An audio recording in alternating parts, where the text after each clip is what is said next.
Bueno, ahora los invitamos a la sesión de preguntas y respuestas. Deberíamos estar terminando hacia las 10:10. Tenemos no 10 minutos, sino 15 para preguntas y respuestas. Si las hay en el auditorio, pueden hacerla vía voz o si no le pasamos pues, el micrófono. Yo tengo aquí, varios. Nos quedamos aquí. Nos quedamos aquí. Muy parecido.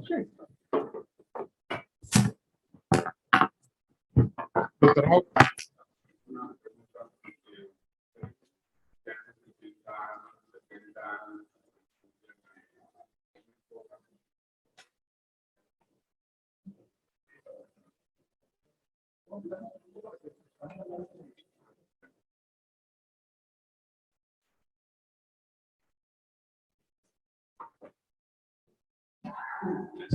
Gracias por la charla, Doc. Es una pregunta. Ustedes tienen mucho trasplante en España y nosotros tenemos muy poco trasplante aquí.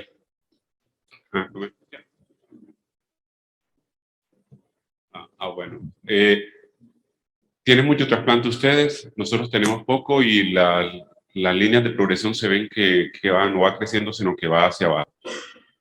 El obeso, en lo digo yo personalmente, el obeso que veo en la diálisis allá en Cartagena sobrevive más por la epidemiología reversa. Si yo doy mi opinión y quiero enriquecerme con su opinión, por debajo de 20 el paciente está obeso, pienso que va a llegar a diálisis, no hay opción de trasplante, sobre todo estamos en la costa. Por debajo de 20 de filtrado, dices. Por debajo de 20 y está obeso. Índice de masa corporal, póngale 30 y pico, 35. Personalmente no lo trato de restringir de peso, esa es la primera pregunta. Y la segunda, el anciano, cada vez estamos aumentando el número de ancianos que están llegando incluso a estadios 4 y 5, con unas fórmulas que nos tienen confusos. No tenemos una fórmula colombiana para el anciano con enfermedad renal. Nuestro anciano de por sí come poco. Hacer una dieta restrictiva tiene el riesgo de que lo va a llevar a una desnutrición que va a ser peor. ¿Qué recomendación hacer sobre esa dieta con restricción de proteínas en el paciente anciano que está en riesgo de sarcopenia? Sí, sí, es cierto que cada día aumenta más esta población. Es una pasión complicada de manejar. También nos pasa en diálisis. No tengo una respuesta exacta, más que tenemos que individualizar los casos.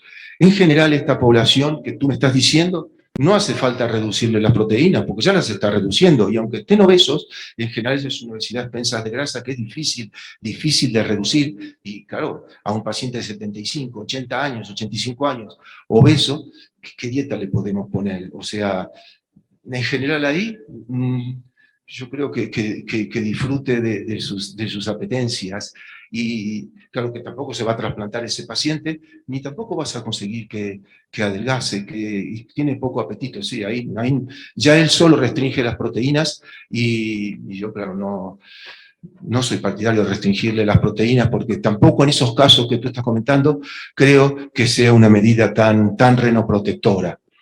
Tal vez no te estoy ayudando, pero son las dudas que tenemos todos en el día a día. No, yo creo que en general disfrute de los alimentos que pueda disfrutar, animarlos a una dieta fundamentalmente de carga alcalina, pero que también que coma las proteínas que pueda. Y eventualmente puede necesitar algún suplemento, desde luego. Si le baja la albúmina, ¿qué vas a hacerle? ¿Sabes? Hay que individualizar. No te puedo decir más. ¿Alguna otra pregunta?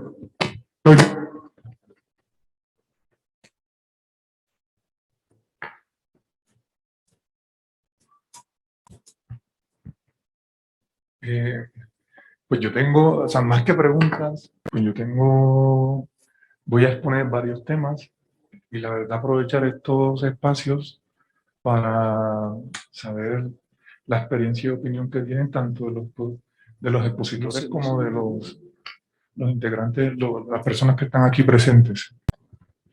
Entonces, el primer punto que quería mencionar es los pacientes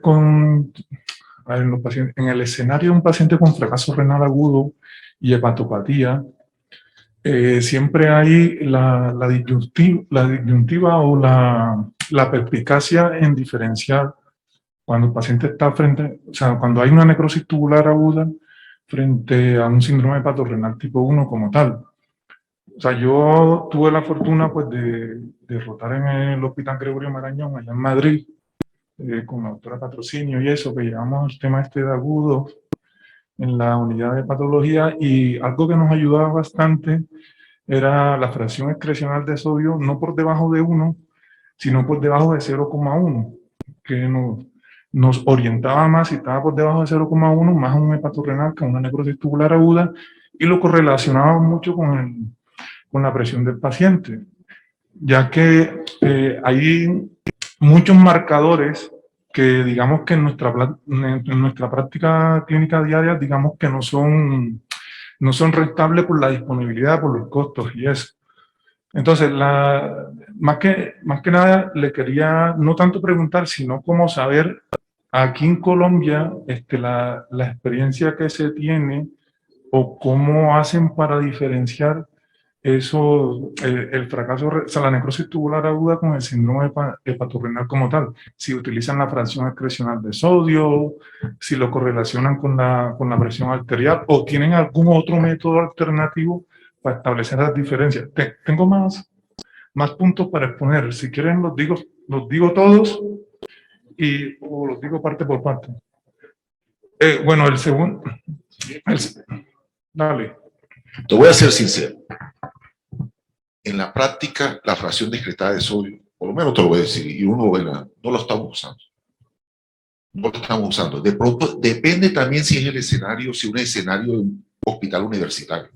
Eso también es diferente. Pero muchos escenarios, quiero ser realista, no lo estamos usando.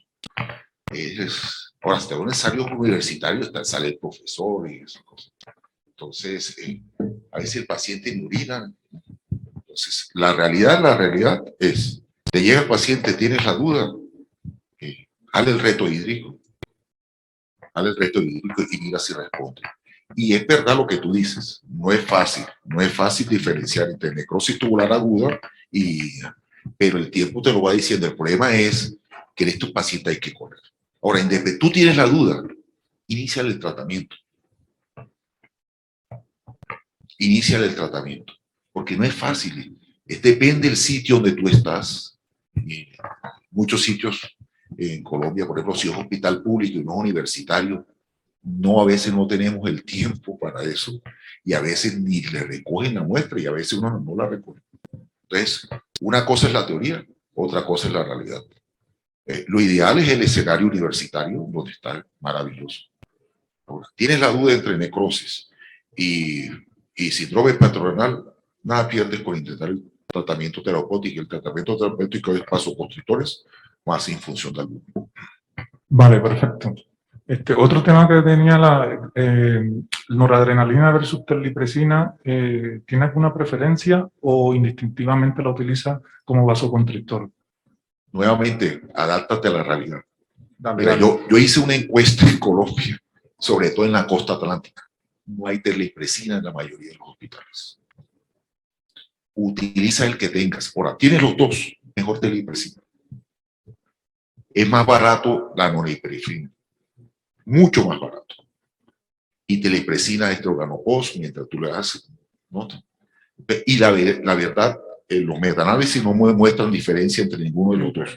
La única diferencia es el costo, y con norepinefrina es menos efectos secundarios. Terlipresina da más dolor abdominal y más dolor precordial. Pero la verdad no. Utiliza el que tengas y el con que esté más adaptado. Ahora, la desventaja de norepinefrina es que necesita un catéter central. Pero ¿qué me dicen los intensivistas? Yo no me complico la vida. Mientras empiezo periféricamente y después. Y el otro problema es que tiene la prueba de coagulación prolongada. Y él le coloca el catéter. A veces eso. Entonces, una cosa es la realidad, otra cosa es la teoría. Listo. En la otra pregunta que tenía, ya acabé con el hepatorenal. No, tranquilo, haga todo lo que quiera. Ahora voy para catequilancia. Desde el punto de vista del...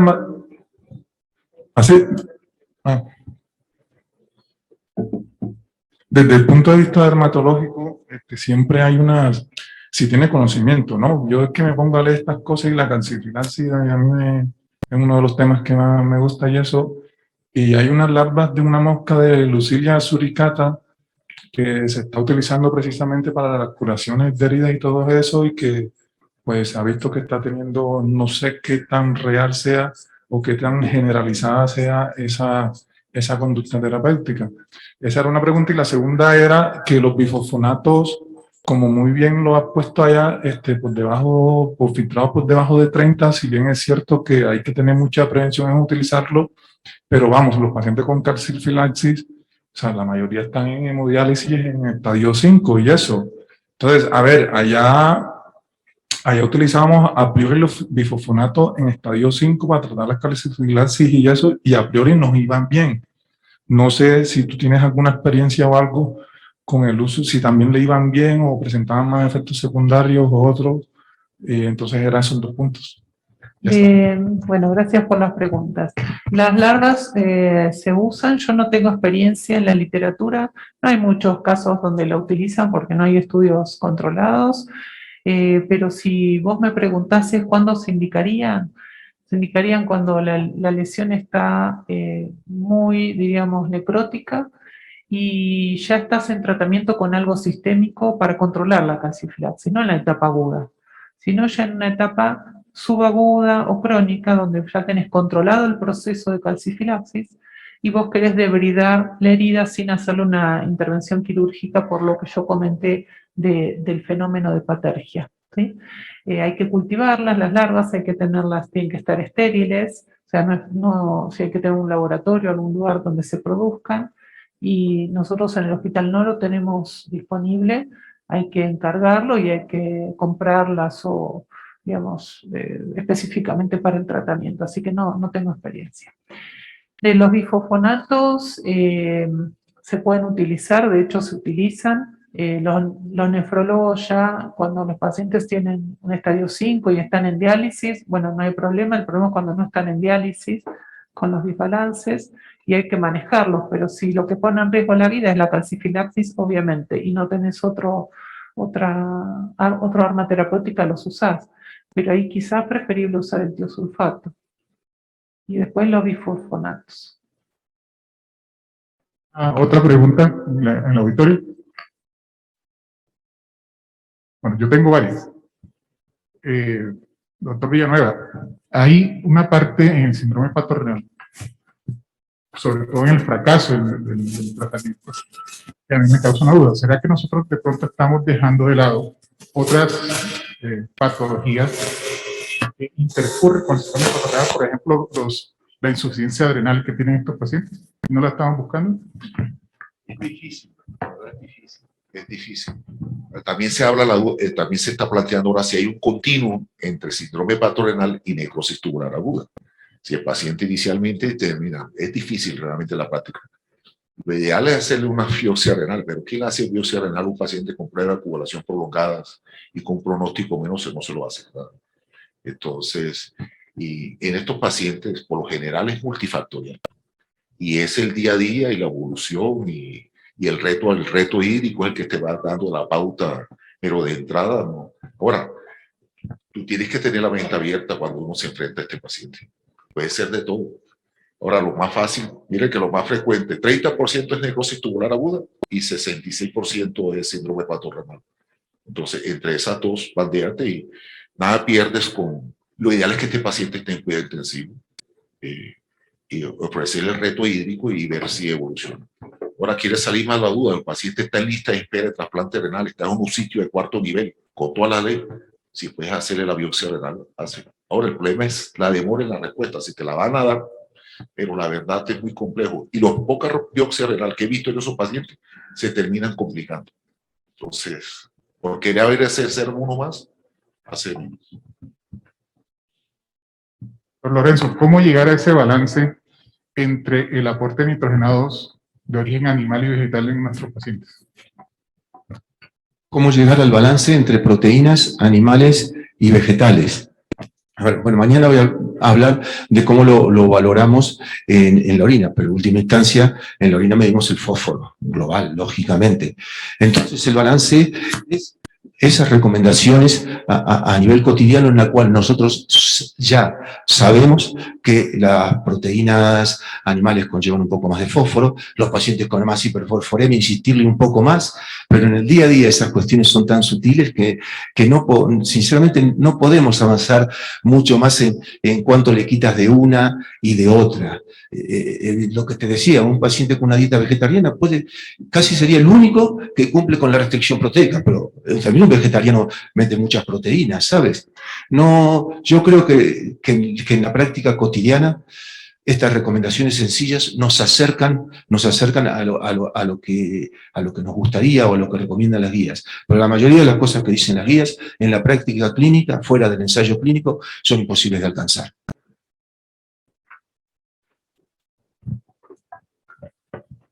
Entonces, Víctor, estos suplementos proteicos que no sé tu análogos específicamente, sino los otros que hay en el mercado que dicen suplementos proteicos bajos en proteínas para pacientes que no están en diálisis. ¿Qué opina de esos suplementos? Ya. Yo pienso, a ver, estaban los que estaban bajos en proteínas, con más calorías, algunos inclusive con una proporción fósforo-proteínas más bajas.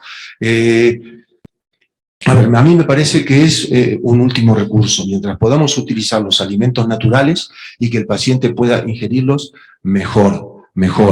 Después creo que pueden tener su indicación porque hay pacientes que tienen dificultades para el apetito. En general, en la convalecencia de procesos que han estado ingresados, que han estado sin comer, que han estado más desnutridos, yo creo que en ese sitio los suplementos nutricionales balanceados pueden ser de aporte. Lo estamos controlando, suelen ser pacientes hiponumirémicos, pacientes que no alcanzan las recomendaciones que le hacemos, entonces ahí yo creo que pueden tener espacio en la convalecencia. Después de la convalecencia, por razones inclusive económico-sociales, evidentemente una dieta natural es lo óptimo. Después habrá que individualizar. Pero yo creo que estarán de acuerdo conmigo que en los procesos de convalecencia, cuanto más indicados pueden estar estos suplementos. Y ocasionalmente, en etapas, en esta consulta, en situaciones especiales de algunos pacientes, pues también podrían beneficiarse porque tienen cierta intolerancia a ciertos alimentos digestivos y demás, y también podrían tener su espacio ocasional. Tenemos espacio para una última pregunta.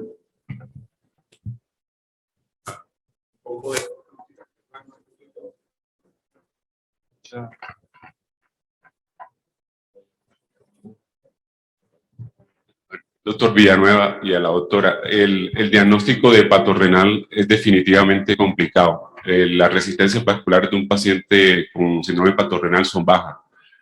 Nos llegan a la UCI y tienen 90, 60 de presión o están en piso. O sea, ya con eso uno piensa que está choqueado.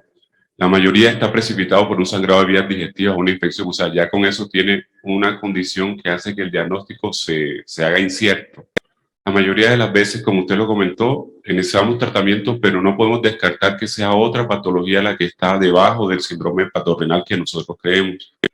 De tal manera que la pregunta va, los criterios de clasificación del hepatorenal al final no son prácticos, en mi humilde opinión, es decir, no sirve de nada una clasificación que es a posteriori. Déjamelo ahí y vemos si en 2 semanas eso sigue subiendo, es tipo 1. Y si sube más de 2 semanas, es tipo 2. En mi opinión, entonces, la pregunta es si usted está de acuerdo con la clasificación de hepatorenal en tipo 1 y tipo 2, que realmente no tiene un impacto en el manejo que uno va a hacer del paciente.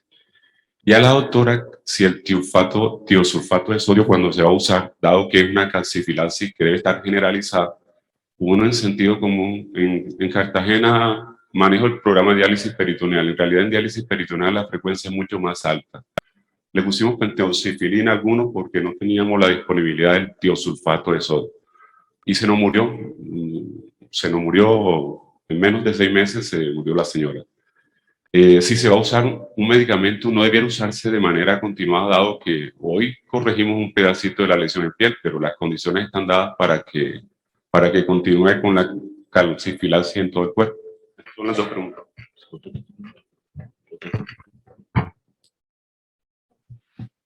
Yo estoy de acuerdo contigo, el diagnóstico es finalmente de exclusión. la clasificación varió en la definición de falla renal aguda, básicamente, porque el paciente tiene que ser cirrótico y con ascitis. Antes ponía un valor fijo de creatinina, de 1,5 o 2,5. Entonces, si te llega una paciente de 40 kilos y que tenía una creatinina previa de 0,8 y al ingreso tenía 1,2 porque no era de 1,5 mayor, entonces no era falla renal. Era un criterio fijo y no era un criterio dinámico. Ellos simplemente se adaptaron a las recomendaciones y las definiciones de CADICO, de los nefrólogos. En eso fue lo que varió. Del resto no ha cambiado. Y quitaron unos criterios menores. Pero son las clasificaciones y cuando uno lo llama a hablar, tiene que hablar de eso. Pero tienes todo de acuerdo. No es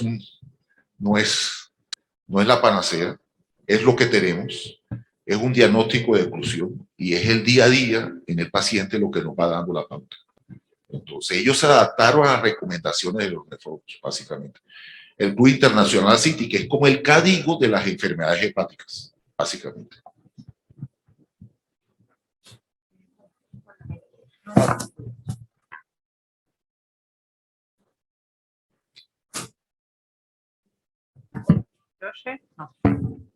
Hola. No, muy interesante tu pregunta. Sí, el tratamiento hay que mantenerlo primero hasta curar o tratar de que las lesiones cicatricen, porque curar la calcifilaxis no la vamos a curar en sí, sino que el proceso, todos los factores predisponentes hay que tratarlos a la vez. O sea, ir haciendo la prevención de una recaída, controlando el peso, fósforo, calcio, paratormona, sacándole la medicación que uno puede pensar que está implicada, tratarle con tiosulfato o con lo que nosotros le estemos tratando si nos da resultado. Y los tratamientos son de más de 6 meses, son muy largos, 1 año puede ser.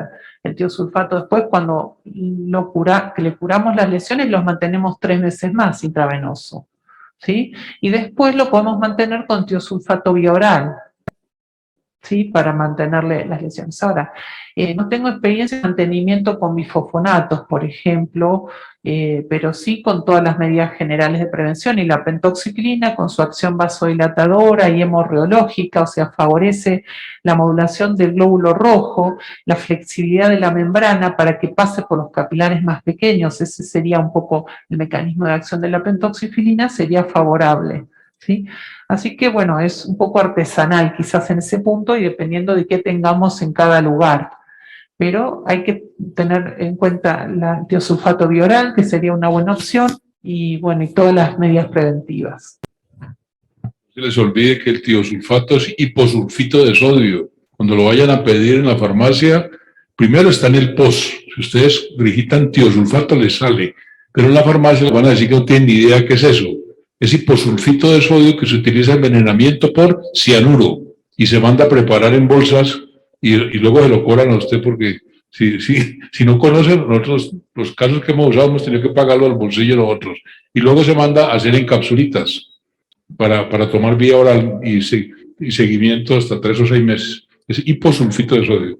No creo que llama bueno, sí, ya nos invitamos al Coffee Break. Muchas gracias por su asistencia. Muy interesante. Bueno. Sí, claro, un descanso hasta las 50. Acá regresamos a las 10:50, para eso está programado. 10:50, a las 10:50 continuamos.